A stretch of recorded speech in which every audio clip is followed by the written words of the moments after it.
발목이 너덜너덜하다 해야 되나요?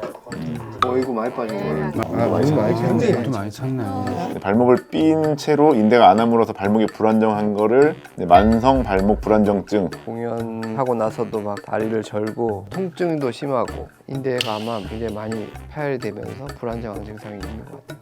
왼쪽은 엄도 오른쪽 있잖아요. 눈앞에 밑에 동그란 뼈 쪼가리. 이게 다 망가지지. 갈려가지고 다 망가져가지고 움직이지가 않죠. 움직여지지가 않게 되죠. 어느 정도의 수준인가요? 심하긴 심한 거죠. 맞아. 네. 수술해야 될 정도의. 이건 수술해야 되는 상태. 마디마디 속 이야기 우리 동네 정형외과. 오늘은 미운 우리 새끼에서 김호중 씨가 정형외과 쪽 진료를 받는 장면이 나와서 제가 한번 갖고 와봤어요. 네. 같이 가봅시다. MRI. 네. MRI가 우리 병원 거랑 같은데? 엑스레이를 찍고 왜 다쳤나? 이제 발목이 아, 이제 늘 안 좋았었고 삶의 질이 굉장히 많이 떨어지는 것 같아요. 이 발목 때문에. 어이구 뭐야. 많이 오. 뻗. 저거는 그거야. 벌사이티스. 그냥 저맥 점액난염. 저 초등학교 때를 기억을 하거든요. 심하게 접질렸었어요. 근데 이게 그때 당시에 통깁스도 아니고 이제 그냥 반깁스? 다쳐서 깁스를 그때 어느 정도 했었어요? 한 2주, 한 달 안 되게 좀 했던 것 같아요. 엑스레이를 찍어보니까 삐어서 인대가 좀 많이 늘어났고 엑스레이를 찍어. 엑스레이로 인대가 보이지 않는. 인대가 안 그 보이는. 이후로 쭉 심하게 이제 운동을 스트레스 테스트를 했나? 가장 심했던 것은 이제 5, 6년 전에 아예 제 몸에서 드르륵 소리가 나는 걸 제가 처음 들어봤었거든요. 엄매. 덜컥덜컥하네요 진짜. 네. 아이고 빠지는구나. 발목을 이렇게 앞으로 당겨보면서 어이구 많이 빠진 거예요. 많이 빠진다 진짜. 많이 빠지네. 발목이 되게 깃털 같아요. 너덜너덜하다 해야 되나요? 너덜너덜하고 불안정한 그런 거지. 운동하는 경우는 잘 없거든요. 한 2시간, 3시간 인대가 이제 뭐 거의 없는 거지, 끊어져서.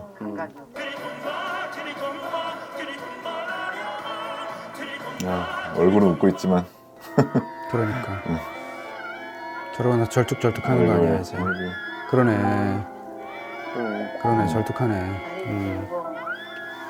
발목 안정에 기여하는 인대들이 파열이 된 것 같고요, 예전에. 제대로 안 아물면서 이제 발목에 불안정성이 생긴 거죠. 우리가 발목을 삐면 발목이 염좌라고 하잖아요. 발목을 삔 채로 인대가 안 아물어서 발목이 불안정한 거를 만성 발목 불안정증, 그런 게 있으면서 발목이 계속 불안정하면 이게 덜렁덜렁거리면서 계속 연골이 갈리면서 이제 관절염도 오는 경우가 있고, 자꾸 염증이 생기면서 주변 근육이 계속 안정화가 안 되니까 삐끗삐끗하면서 이제 계속 통증이 오는 거죠. 그러니까 평소에도 계속 욱신욱신 거리는 것 같고 공연하고 나서도 막 다리를 절고 어쨌든 활동하고 나서 통증도 심하고 막 깃털 같다 뭐 이랬는데 실제로 되게 힘이 없다는 느낌을 받아요. 예를 들어서 길을 걸어가다가 꺾일 것 같다는 불안 증상이 있어요. 그 느낌이 되게 심하고 실제로 그러다가 자꾸 접질리기도 하고 검진할 때 보니까 엔테리어 드로월 테스트라고 하는 건데요. 앞으로 쭉쭉 당겨 보는 거거든요. 근데 위아래 앞으로 쭉쭉 빠졌다 들어갔다 하는 거 보니까 인대가 아마 굉장히 많이 파열되면서 불안정한 증상이 있는 것 같아요. 그러니까 양쪽 다 발목이 이렇게 많이 안 좋네요. 이렇게 양쪽 다 뼈가 막 이렇게 자라나 있어요. 이렇게 뼈가 이게 앞쪽이 이만큼 자라나 있고. 아이고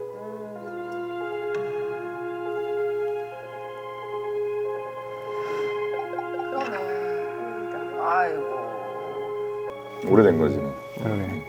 발목이 막 느들느들 막 이렇게 막 자꾸 삐면서 이렇게 부딪히면 그런데 뼈들이 이렇게 자라나게 돼요. 발목 인대가 안 좋은 데다가 계속 염증 반응들이 일어나니까 이게 뼈들이 자라나가지고 이렇게 충돌을 일으켜서 아픈 겁니다. 그래서 이제 뼈들이 이렇게 막 튀어나오니까 막 부딪히면 막 뼈소리도 나고 다르닥거리기도 하고 이런 일이 있단 말이에요.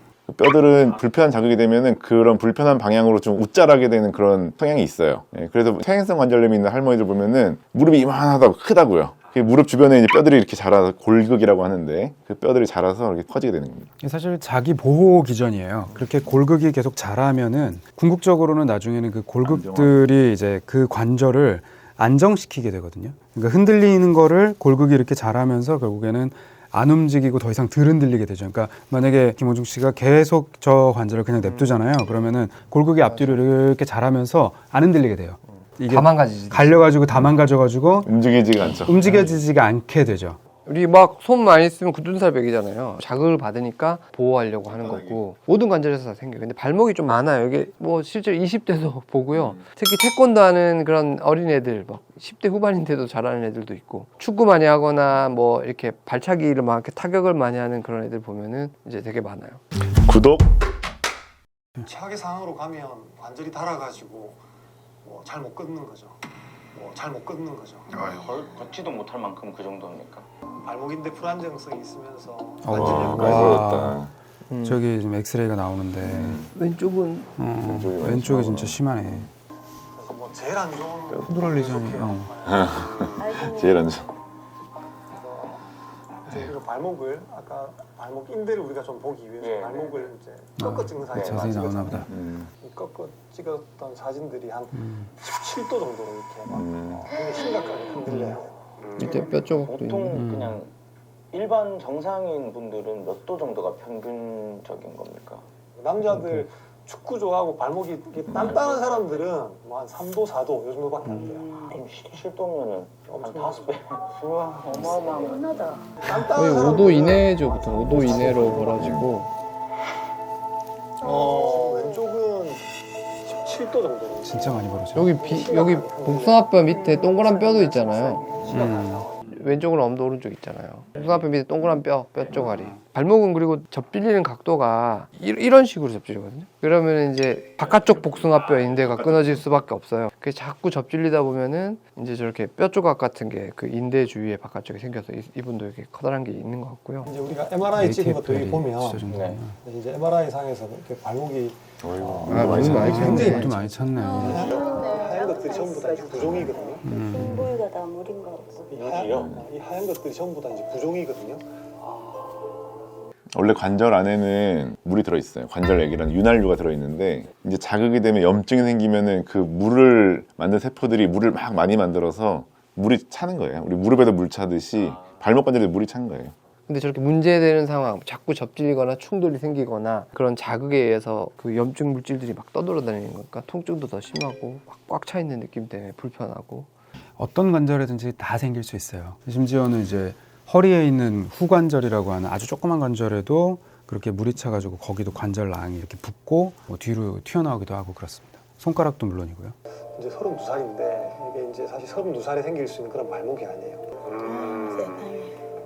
수술을 좀 해야 되는 그런 심각한 상황이죠. 좋아요.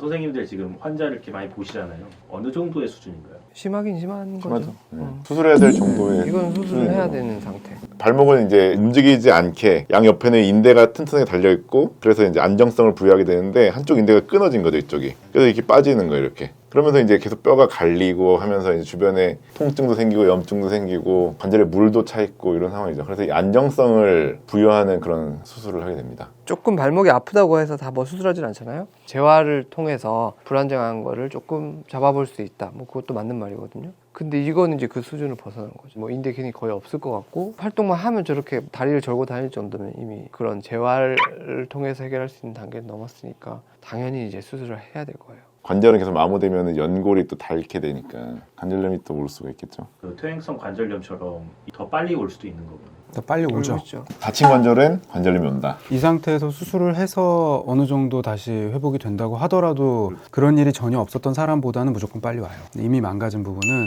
회복되지 않습니다. 뭐이 상태면은 저기 뼈도 띄고 앞에 자라난 뼈도 깎고 인대 이렇게 막 수술하는 게 있거든요. 해놓으면은 많이 좋아질 거는 같아요. 제일 착각하시는 게 이제 수술하면은 안 끊어지는 줄 아시는데 수술해도 또 끊어져요, 당연히. 그러니까 또 다치면 또 끊어질 수 있으니까 조심은 해야 되겠죠. 저희 때만 해도 발목 삐면은 그냥 좀 시간 지나면 괜찮아지니까는 낫나 보다 하고 저도 그랬거든요. 나이 들면 이제 관절염이 오게 되는 그 시초가 될 수 있고 젊어서 또 한창 활동적인 30, 40대에 또 불편함을 또 달고 살 수 있기 때문에 조심해야 될 것 같습니다. 이분 사례 같은 게 이렇게 방송을 타는 게 되게 좋은 것 같아요. 어떤 면에서는 어린 시절에 발목을 삔 게 별거 아닌 거라고 생각하고서는 잘못 관리하면은 어떻게까지 될 수 있는지를 보여주는 좋은 반면교사? 알림 설정.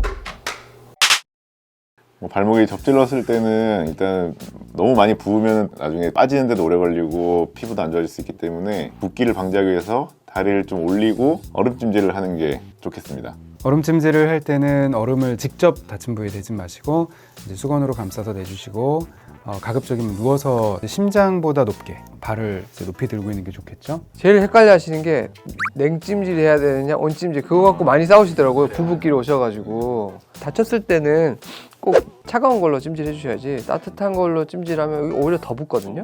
다쳤을 때는 얼음 찜질 잘 하시고 다음날 병원 오셔서 진료 보시면 될 것 같습니다.